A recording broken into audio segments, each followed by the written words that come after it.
அப்பா வெளியில செம்ம மழை வருது, கரண்ட் வேற போயிடுச்சு, டைம் வேற 11 ஆயிடுச்சு. என்னப்பா ஏதாவது கதை சொல்லுங்க, பேய் கதையா?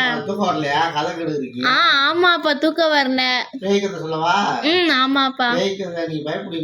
நாங்களாம் ஒன்னும் பயப்பட மாட்டோம், நாங்களாம் வீர பரம்பரை.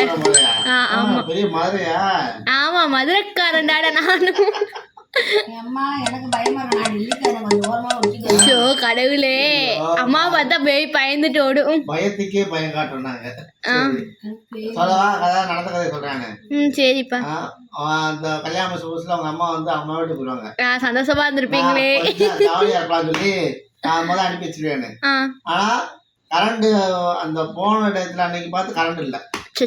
நைட்டு 12 மணிக்கு கரண்ட் எல்லாம் போச்சு. நான் நல்லா தூங்கி இருந்தேன். அந்த கரண்ட் எல்லாம் பரவாயில்ல தூங்கி இருந்தேன். தூங்கிட்டு இருந்து டக்குன்னு வந்து என்ன சவுண்ட் வச்சதுல முழிப்பு வந்துருச்சு. 12 மணி கரெக்டா. அப்படியா? வெளியில கதவு கிட்ட டக் டக் டக்குன்னு சொல்லி மெதுவா சவுண்ட் கேட்டுச்சு.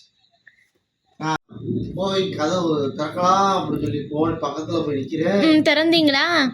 ஆனா திறக்க போகும்போது ஒரு பூனை படம்